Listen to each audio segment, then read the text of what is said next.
नमस्कार, state live में आप सभी का स्वागत है। मैं हूं आपके साथ सपना। बात करेंगे झारखंड की। सीएम सोरेन ने जनता को बड़ी सौगात दी। बता दें, झारखंड सरकार अब राज्यवासियों को मुख्यमंत्री अबुआ स्वास्थ्य सुरक्षा योजना के जरिए एक और बड़ी सौगात देने का ऐलान कर चुकी है।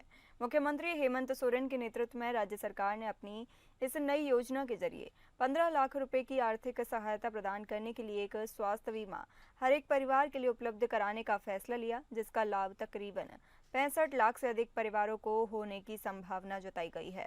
तो वहीं इस संबंध में एक बड़ी जानकारी सामने आई है कि हेमंत सरकार के संकल्प के अनुसार राज्य में लाल, पीला और हरा राशन कार्डधारी ही इस योजना के लाभ उठा सकेंगे। सूचना एवं जनसंपर्क विभाग द्वारा जारी की गई रिपोर्ट के अनुसार इस योजना से जुड़ने के लिए आज से ही ऑनलाइन रजिस्ट्रेशन की प्रक्रिया शुरू कर दी गई है।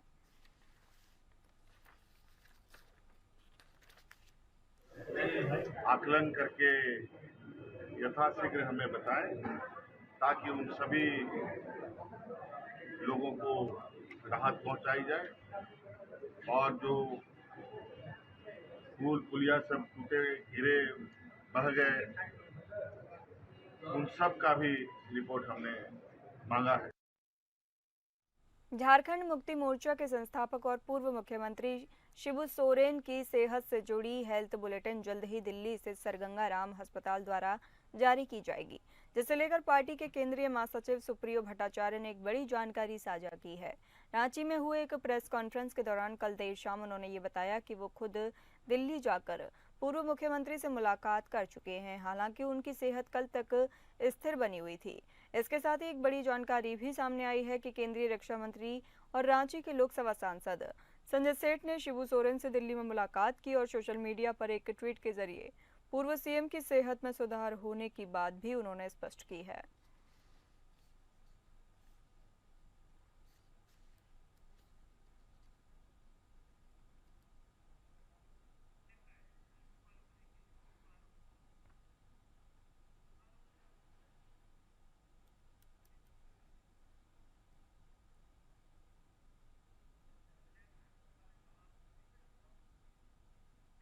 झारखंड राज्य को अलग करने की निर्णायक लड़ाई लड़ने वाले दिशम गुरु झारखंड के पूर्व मुख्यमंत्री, भारत सरकार के पूर्व कोयला मंत्री और राज्यसभा के सांसद शिबू सोरेन के स्वास्थ्य लाभ की कामना के साथ झारखंड मुक्ति मोर्चा के सैकड़ों कार्यकर्ताओं ने पूजा अर्चना का दौर शुरू कर दिया है। बोकारो के प्रसिद्ध चंचली स्थान बाबा बोकारोनाथ शिव मंदिर में माथा टेका और पूजा अर्चना की। झारखंड मुक्ति मोर्चा के कार्यकर्ताओं ने माता रानी और भगवान भोले शंकर की पूजा अर्चना की और दिशम गुरु शिबू सोरेन की शीघ्र स्वस्थ होने की प्रार्थना की और माता रानी से आशीर्वाद मांगा। दिशम गुरु शिबू सोरेन अभी कई तरह की बीमारियों से जूझते हुए दिल्ली के सर गंगाराम अस्पताल में भर्ती हैं और उनकी हालत स्थिर बनी हुई है। अपने नेता, झारखंड राज्य के आंदोलन के नेतृत्वकर्ता और झारखंड मुक्ति मोर्चा के संस्थापक शिबू सोरेन की तबीयत खराब होने और अस्पताल में भर्ती होने के बाद से झारखंड मुक्ति मोर्चा के कार्यकर्ता बेहद चिंतित हैं और पूरे राज्य में हर समुदाय के लोग अपने अपने तरीके से पूजा अर्चना कर रहे हैं। प्रार्थना करने आए हैं और सारे लोग जो है बहुत ही विधि विधान से हम लोग पूजा पाठ किए हैं। ये हमारे परम आदरणीय हम लोगों के प्रेरणा स्रोत दिशम गुरु शिबू सोरेन जी जल्द से जल्द स्वस्थ होकर झारखंड लौटे। वो उनका जो है इलाज दिल्ली के सर गंगा हॉस्पिटल में अस्वस्थ होने के कारण चल रहा है और उन्हीं का स्वास्थ्य लाभ के लिए आज हम लोग तमाम जितने भी बोकारो के कार्यकर्ता हैं सारे लोग माता रानी और बाबा भोलेनाथ के शरण में आए हुए हैं और यही मनोकामना कर रहे हैं, यही प्रार्थना कर रहे हैं कि जल्द से जल्द परम आदरणीय गुरुजी स्वस्थ हों। बिहार में होने वाले आगामी विधानसभा चुनाव से पहले केंद्र सरकार को निशाने पर लेते हुए झारखंड मुक्ति मोर्चा ने रांची में एक प्रेस कॉन्फ्रेंस का आयोजन किया, जहां पार्टी के केंद्रीय महासचिव सुप्रियो भट्टाचार्य ने चुनाव आयोग पर यह आरोप लगाया कि बिहार चुनाव को प्रभावित कर उसे टालने की कोशिशें हो रही हैं। राजधानी रांची स्थित जीएमएम के कैंप कार्यालय में मीडिया को संबोधित करते हुए उन्होंने केंद्र सरकार पर यह आरोप लगाया कि बिहार में विधानसभा चुनाव नजदीक आते ही वहां के करीब 8 करोड़ मतदाताओं पर 1 महीने के भीतर अपने बिहारी होने और बिहार का मतदाता होने का प्रमाण देने का दबाव बनाया जा रहा है। एपिक नंबर तक को चुनाव आयोग को मनाने की तैयार नहीं है। ये सब चुनाव टालने और राष्ट्रपति शासन को जारी रखने के मकसद से किया जा रहा है।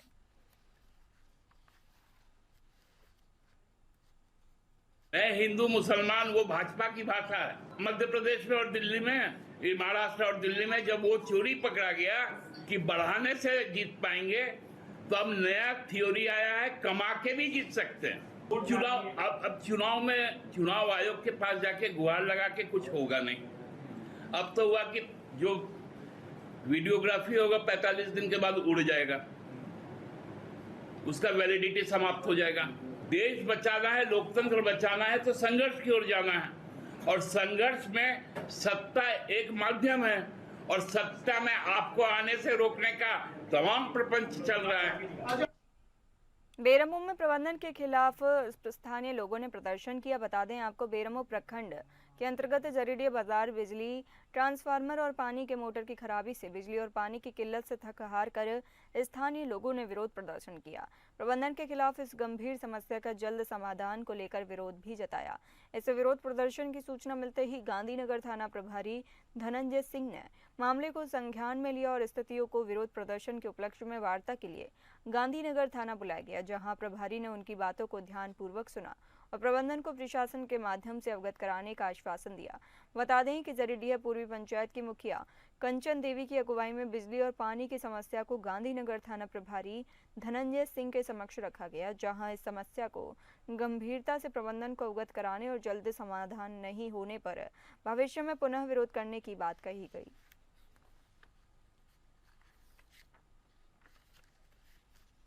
पिछले 3 दिनों से ट्रांसफार्मर हम लोग का खराब हो गया है। उसकी वजह से हम लोगों को बिजली और पानी की दिक्कत झेलनी पड़ रही है पूरे जरीडीह बाजार में। तो इसलिए हम लोग परेशान होकर आज हम लोगों ने चक्का जाम कर दिया था 4 नंबर पे। और पिछले 1 महीने पहले ट्रांसफार्मर लगा था, और 1 महीने पहले ट्रांसफार्मर लगने में 1 हफ्ते की दिक्कत हम लोगों ने झेली थी। उसके बाद तुरंत 1 महीने बाद ये ट्रांसफार्मर फिर 3 दिन पहले ख़राब हो गया है, और अभी भी हमें कितने दिन तक ये दिक्कत झेलनी पड़ेगी, इसका भी पूरा क्लैरिफिकेशन हमको बिजली विभाग से नहीं मिला है। बोकारो जिले में दामोदर नदी पर बना एक विशाल बांध है। ये बांध 1972 में बनना शुरू हुआ और 1985 में चालू हो गया। ये बांध 166 फीट ऊंचा है और 30 वर्ग किलोमीटर में फैला हुआ है। तेनूघाट बांध को एशिया का सबसे बड़ा मिट्टी का बांध भी माना जाता है। तेनूघाट बांध का जलाशय एक लोकप्रिय पर्यटन स्थल भी है, जो अपने सुंदर दृश्यों और शांत वातावरण के लिए जाना जाता है। बरसात के मौसम में जब बांध के फाटकों को खोला जाता है तो झागदार पानी का नज़ारा देखने के लिए लोग दूर दूर से आते हैं।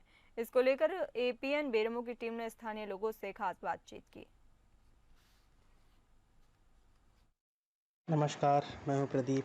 आप देख रहे हैं एपीएन न्यूज। अभी हम बोकारो जिले के तेनूघाट डैम में मौजूद हैं और डैम का जलस्तर बढ़ने से काफ़ी लोग दूर दूर से आते हैं और डैम का भरपूर आनंद लेते हैं। हमारे बीच कुछ स्थानीय हैं, सीधा उनसे जुड़ते हैं। हम आए सावन से, सावन हमारा घर क्या आप लोग डैम देखने आए। हम लोग आते रहते हैं यहाँ, जब पानी बंद होता है उस समय भी आते हैं, तो हम लोग नहाते भी हैं।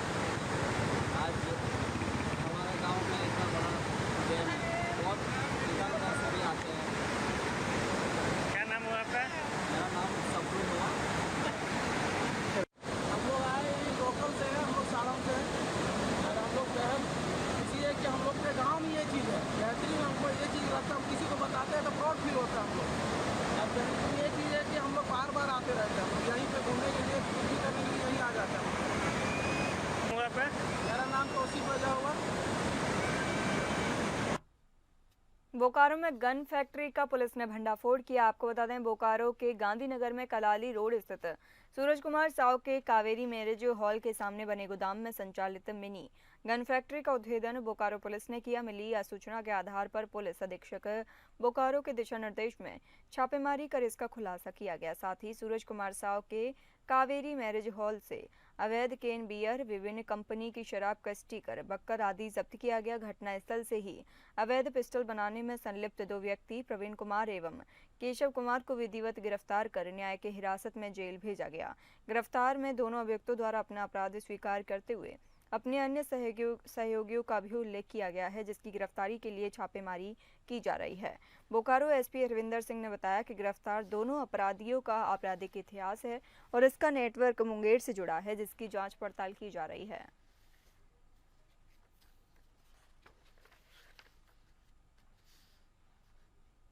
नगर ओपी के जेरेडी बाजार में अवैध कट्टा बनाने की फैक्ट्री का खुलासा हुआ था, जिसमें कि 2 व्यक्तियों को जेल में भेजा गया था और उसमें गन बनाने की बहुत सारे जो सामग्री है वो वहाँ से बरामद करके भेजी गई थी। वहाँ साथ ही कुछ गैर लाइसेंसी शराब वगैरह और उससे संबंधित मटेरियल भी प्राप्त हुआ था। उसी कांड में फर्दर इन्वेस्टिगेट करते हुए जो है उसका जो मुख्य सरगना था सूरज कुमार साव, जिसका वो बैंक्वेट था, वो जगह थी जहाँ से वो सब सामग्री बरामद हुई थी। और यहाँ पे मतलब छापामारी होकर सब चीज़ें बरामद भी हो गई है। जो इम्पोर्टेंट आदमी थे, व्यक्ति इन्वॉल्व थे, वो सब जेल भी जा चुके हैं, बट फिर भी हम इसमें इन्वेस्टिगेशन आगे जारी रखेंगे। रॉ मटेरियल कहाँ से आना था, फिनिश प्रोडक्ट कहाँ जाना था, किस तरह से इसका इंटर स्टेट इंटरनेशनल कनेक्शन है क्या? रॉ मटेरियल इस चीज़ों पे अभी फर्दर इन्वेस्टिगेशन जारी है। और जैसा हमने बताया कि अभी तक मुंगेर का एक लिंक इसमें आया है सामने। ये जो व्यक्ति था सूरज प्रजापति, इन्होंने मुंगेर के कुछ लोगों से इनको कनेक्ट कराया है, सूरज साहब को। बात करेंगे बिहार की। बिहार विधानसभा चुनाव से पहले सभी पार्टियां जातीय समीकरण को साधने में जुटी हुई है। बता दें, इसी क्रम में भारतीय जनता पार्टी के कार्यालय में मिलन समारोह का आयोजन किया गया, जिसमें जहानाबाद के राजद नेता अजीत यादव ने बीजेपी का दामन थामा है। इस मौके पर प्रदेश अध्यक्ष दिलीप जायसवाल ने अजीत यादव सहित दर्जनों लोगों को भाजपा की सदस्यता दिलाई। इस दौरान भाजपा के प्रदेश अध्यक्ष दिलीप जायसवाल ने दावा किया कि बिहार में सबसे ज्यादा इसी जाति के विधायक और सांसद भारतीय जनता पार्टी से हैं। जो लोग इस जाति को लेकर राजनीति करते हैं, उन्हें यह बात समझनी चाहिए। उन्होंने ये भी कहा कि इस बार भी विधानसभा चुनाव में भाजपा की यादव जाति के जो नेता है, कार्यकर्ता है, उन्हें उचित प्रतिनिधित्व दिया जाएगा। कुल मिलाकर देखें तो दिलीप जायसवाल ने अजीत यादव को अपनी पार्टी में शामिल करवाया और खुलकर ये बात बोलते हुए नजर आए कि जिस जाति के वोट पर राष्ट्रीय जनता दल दम भरता है, उसे जाति के लोगों ने अब समझ लिया है कि यादव जाति को उचित प्रतिनिधित्व अगर कोई देने वाला है तो भारतीय जनता पार्टी है। जहानाबाद के डॉक्टर अजीत यादव जी, जो कि राष्ट्रीय जनता दल के बहुत ही वरिष्ठ नेता और शाहाबाद और मगध के धरती पर डॉक्टर अजीत यादव जी की एक बहुत बड़ी पहचान है। और ऐसे वरिष्ठ नेता जो राष्ट्रीय जनता दल छोड़कर भारतीय जनता पार्टी की सदस्यता ग्रहण कर रहे हैं, मैं डॉक्टर अजीत यादव जी का हृदय से स्वागत करता हूं। भारतीय जनता पार्टी एक एक घर में जाकर और यादव समुदाय को ये बताएगी कि आपका हितैषी भारतीय जनता पार्टी है और भगवान कृष्ण के वंशज भारतीय जनता पार्टी के साथ रहेंगे। और ये मेरा अभियान भारतीय जनता पार्टी का एक एक यादव समुदाय के नेताओं से मिलकर और उनको हम बताने का काम करेंगे कि यादव समुदाय को आज तक अगर किसी ने सम्मान देने का काम किया है तो मैंने 1 दर्जन से ज्यादा विधायक और सांसद का नाम लिया है जो भारतीय जनता पार्टी के अंदर हैं। और यादव समुदाय को भारतीय जनता पार्टी हृदय से सम्मान देते हुए उनको आगे बढ़ाने का काम करेगी। बिहार में मतदाता सूची की समीक्षा को लेकर विपक्षी दलों के आरोपों के बीच भारतीय निर्वाचन आयोग ने बताया कि मतदाता पात्रता की पुष्टि के लिए गहन पुनरीक्षण का काम सफलतापूर्वक शुरू हो चुका है। मतदाता सूची में कोई त्रुटि न रहने देना सुनिश्चित करने के लिए सभी मान्यता प्राप्त राष्ट्रीय और क्षेत्रीय दलों ने पहले ही 1,54,977 बूथ स्तरीय एजेंट नियुक्त कर लिए हैं। वो चाहे तो अभी और BLA नियुक्त कर सकते हैं। बिहार विधानसभा चुनाव में कुछ ही महीने बचे हैं, उससे पहले बिहार में मतदाता सूची के संशोधन की तैयारी चल रही है, लेकिन विपक्ष इसे बड़ा मुद्दा बना रहा है। शुक्रवार को तेजस्वी यादव के आवास पर महागठबंधन की संयुक्त प्रेस कॉन्फ्रेंस हुई, जहां नेता प्रतिपक्ष ने आरोप लगाए कि राज्य के 8 करोड़ लोगों को वोटर लिस्ट से बाहर निकालने की साजिश रची जा रही है। वहीं दूसरी तरफ AIM-MIM चीफ असदुद्दीन ओवैसी ने सोशल मीडिया पर पोस्ट कर दावा किया कि निर्वाचन आयोग बिहार में गुप्त तरीके से NRC लागू कर रहा है। आरजेडी नेता तेजस्वी यादव ने कहा कि जिस तरीके से महाराष्ट्र में चुनाव से पहले मतदाता सूची में फर्जी वोटरों का नाम जोड़ा गया था, उसी तर्ज पर इस बार बिहार में भी खेल हो रहा है। लेकिन इस बार बिहार में पिछड़े दलितों और अल्पसंख्यकों के वोटरों का नाम मतदाता सूची से हटाने की प्रक्रिया शुरू हुई है, जिसका इंडिया महागठबंधन विरोध करता है।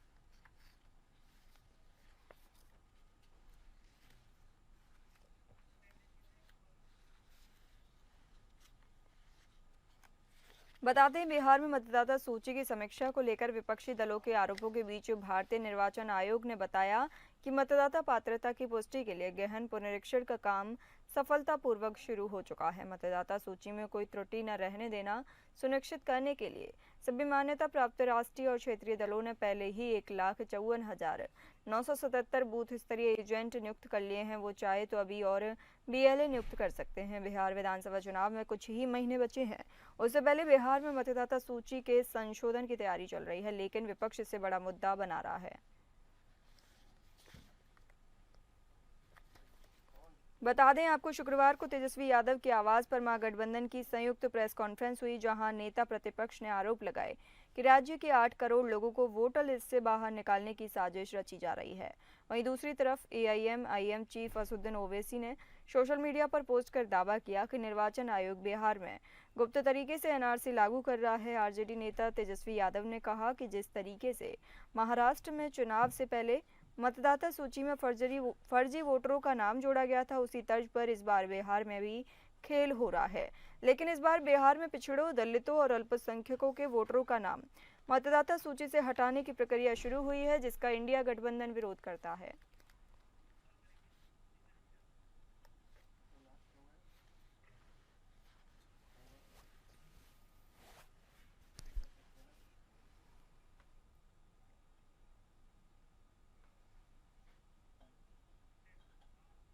बाल बाल बचे हैं तेजस्वी यादव। बता दें, तेजस्वी के पास अचानक आ गिरा ड्रोन। पटना के गांधी मैदान में आयोजित वक्फ बचाओ संविधान बचाओ सम्मेलन में उस समय अफरा तफरी मच गई, जब संबोधन के दौरान तेजस्वी यादव के बेहद करीब एक ड्रोन आकर टकरा गया। तेजस्वी यादव मंच से संबोधित कर रहे थे, तभी कवरेज में लगा एक ड्रोन अचानक उनकी ओर बढ़ते हुए मंच से टकरा गया। गनीमत रही कि तेजस्वी ने तुरंत सतर्कता दिखाई और पीछे हट गए, जिससे वे बाल बाल बच गए। मौके पर मौजूद सुरक्षा कर्मियों ने तत्परता दिखाते हुए ड्रोन को हटाया। बिहार में विधानसभा चुनाव से पहले राजनीतिक सरगर्मी तेज हो गई है। इसी बीच पटना के ऐतिहासिक गांधी मैदान में रविवार को वक्फ संशोधन कानून के खिलाफ मुस्लिम संगठनों ने विशाल रैली का आयोजन किया, जहां कई राजनीतिक पार्टियों के दिग्गज नेताओं ने शिरकत की।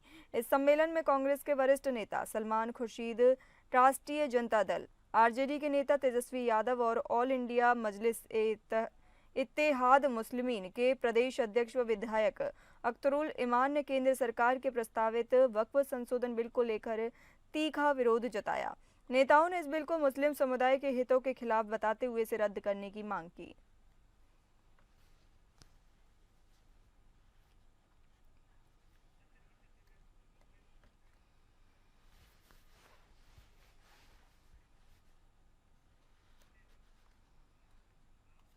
बात करेंगे छत्तीसगढ़ की राजधानी रायपुर में Dalit Indian chamber of commerce and industries ने डॉक्टर अंबेडकर बिजनेस कॉन्क्लेव का आयोजन किया। इस भव्य आयोजन में छत्तीसगढ़ के सभी जिलों से हजारों की संख्या में अनुसूचित जाति और अनुसूचित जनजाति वर्ग के उद्यमी शामिल हुए। कॉन्क्लेव का उद्देश्य दलित उद्यमियों को प्रोत्साहित करना और उनकी चुनौतियों पर चर्चा करना था। डिक्की के चेयरमैन और पद्मश्री पुरस्कार से सम्मानित मिलिंद कामड़े ने उद्यमियों का उत्साहवर्धन करते हुए कहा कि दलित उद्यमियों के सामने 3M मार्केट, मनी और मैनेजमेंट सबसे बड़ी चुनौतियां हैं। उन्होंने बताया कि बाजार तक पहुंच, पूंजी की कमी और प्रभावी प्रबंधन की चुनौतियां उद्यमियों के विकास में बाधक हैं। कामड़े ने कहा कि हम केंद्र और राज्य सरकार के साथ मिलकर इन चुनौतियों को दूर करने के लिए नीतिगत समाधान तलाश कर रहे हैं। डिक्की इन उद्यमियों को नेटवर्किंग, प्रशिक्षण और वित्तीय सहायता प्रदान करने के लिए प्रतिबद्ध है। कॉन्क्लेव में उपस्थित गणमान्य व्यक्तियों ने दलित उद्यमिता को बढ़ावा देने के लिए सरकार की योजनाओं पर जोर दिया। इन योजनाओं के तहत पूंजी, सब्सिडी और ब्याज अनुदान जैसी सुविधाएं मौजूद हैं।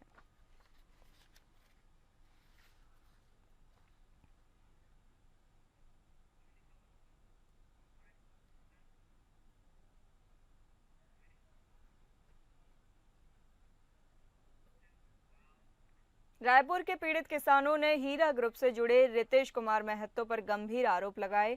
आरोप लगाते हुए आज रायपुर प्रेस क्लब में पत्रकार वार्ता हुई और अपनी व्यथा साझा की। किसानों का आरोप है कि रितेश कुमार महतो शासन प्रशासन पर दबाव बनाकर उनके पैतृक मकानों को जबरन तोड़वाने की साजिश रच रहा है। उनका कहना है कि ये सब एक खास व्यक्ति को फायदा पहुंचाने के उद्देश्य से किया जा रहा है। किसानों के अनुसार वे पिछले लगभग 30 वर्षों से उसी भूमि पर अपने पैतृक मकानों में निवास कर रहे हैं, जिसके वैध दस्तावेज उनके पास मौजूद हैं। उनका दावा है कि अब तक न तो पटवारी, न आरआई, न तहसीलदार और न ही कलेक्टर कार्यालय की ओर से कोई सीमांकन या निर्माण हटाने की आधिकारिक सूचना दी गई है। यह जानकारी उन्हें केवल एक मित्र के माध्यम से तहसील कार्यालय में अनौपचारिक रूप से मिली।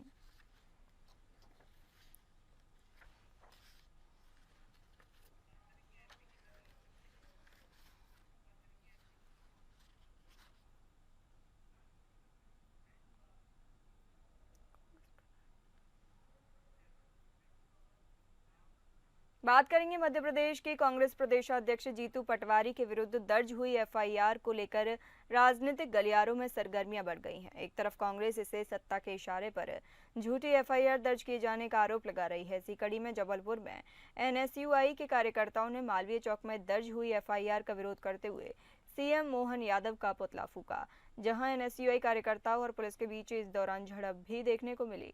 वहीं एनएसयूआई के नेता ने कहा कि प्रशासन ने सत्ता के इशारे पर प्रदेशाध्यक्ष जीतू पटवारी पर झूठी एफआईआर दर्ज की। वहीं एफआईआर का पुरजोर विरोध एनएसयूआई करती है, जहां सत्ता और सरकार चाहे एफआईआर दर्ज करे, चाहे लाठियां भाजे, लेकिन कांग्रेस के सिपाही डरने वाले नहीं। लोगों ने हमारे कांग्रेस पार्टी के प्रदेश अध्यक्ष आदरणीय श्री जीतू पटवारी जी के ऊपर जो झूठी एफआईआर सत्ता के इशारे में प्रशासन द्वारा करी गई है, उसको लेकर आज ये विरोध प्रदर्शन किया गया है। हम लोग राहुल गांधी जी के सिपाही हैं, इन एफआईआरों से डरने वाले नहीं हैं। अन्याय के खिलाफ हम इसी तरह से आवाज़ उठाते रहेंगे और आप चाहे हमारे ऊपर एफआईआर करें, लाठियां चलाएं या जेल पहुंचाएं, हम लोग इन चीज़ों से डरने वाले नहीं हैं। एडवोकेट नीलेश कुमार, प्रदेश महासचिव से बेनिफिट।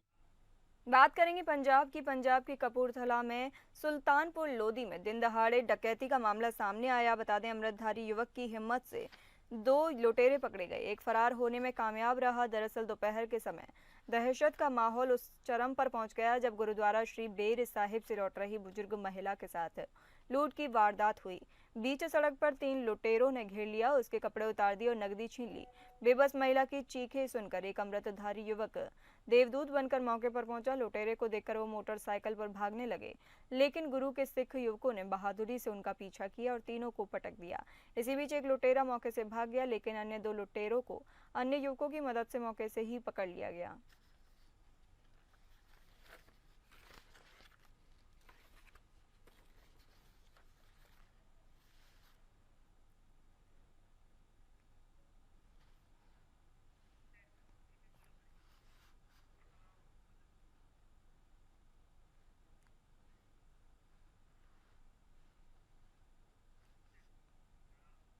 पंजाब की कपूरथला में मीडिया के माध्यम से मदद की गुहार लगाई गई है। पंजाब के कपूरथला के मोहल्ला अजीत नगर क्षेत्र के एक पीड़ित बुजुर्ग दंपति जोड़े ने अपने सुखी जीवन को दुखी जीवन बनाने वाले अपने बेदखल छोटे बेटे की पत्नी यानी अपनी नुह के अत्याचारों से दुखी होकर मीडिया में आकर पुलिस प्रशासन से अपनी सुरक्षा की गुहार लगाई।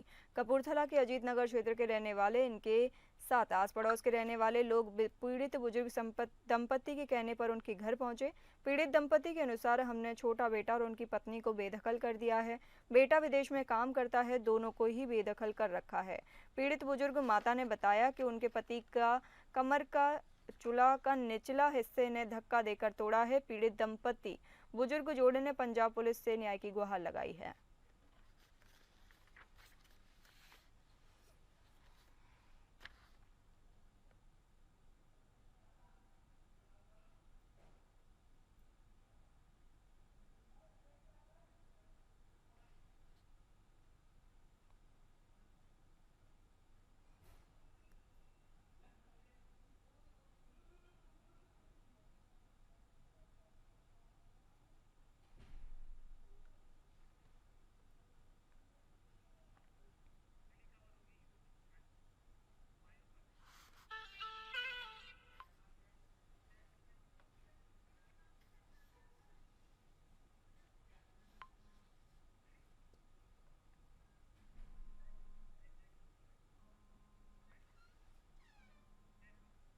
प्रतिष्ठित boarding school Mayo college Ajmer के स्थापना के 150 वर्ष पूरे होने के उपलक्ष्य में पूरे देश और दुनिया में जश्न का माहौल है। बता दें, इसी कड़ी में कानपुर में भी 2 दिवसीय आयोजन की तैयारी है। इस सिलसिले में शनिवार को बिठूर स्थित होटल गंगा वैली में एक प्रेस वार्ता का आयोजन किया गया, जिसमें मेयो कॉलेज से पास आउट छात्र छात्राओं ने भाग लिया और आगामी आयोजनों की जानकारी साझा की। प्रेस वार्ता को संबोधित करते हुए मेयो कॉलेज ओल्ड बॉयज समिति के अध्यक्ष रिटायर्ड कर्नल भवानी सिंह ने बताया कि ये आयोजन सिर्फ एक जश्न नहीं बल्कि एक भावनात्मक जुड़ाव और नई पीढ़ी को प्रेरणा देने का जरिया भी है।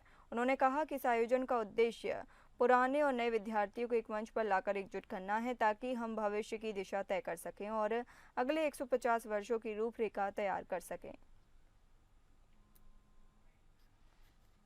तो साल हम सबसे पहले तो पूरी जो मेयो कम्युनिटी है उसको एकत्रित कर रहे हैं और रिचार्ज कर रहे हैं। जैसे आप जानते हैं, जैसे या तो हम 150 साल खुश होकर बैठ जाएं, पर ये एक मौका हम ले रहे हैं, अवसर है जिसको हम अपने आप को, अपनी संस्था को रिचार्ज करें।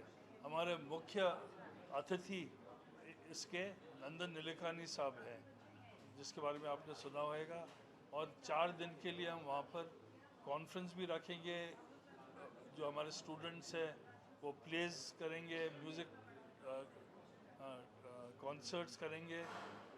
ओल्ड बॉयज़ हैं जिन्होंने 20 साल पहले म्यूज़िक बैंड चालू करा था, वो आकर वापस करेंगे। तो जश्न है, 150 साल का जश्न है, जिससे हम अपने आप को रिन्यू करें और आगे बढ़ें। फिलहाल इस बुलेटिन में इतना ही। नमस्कार।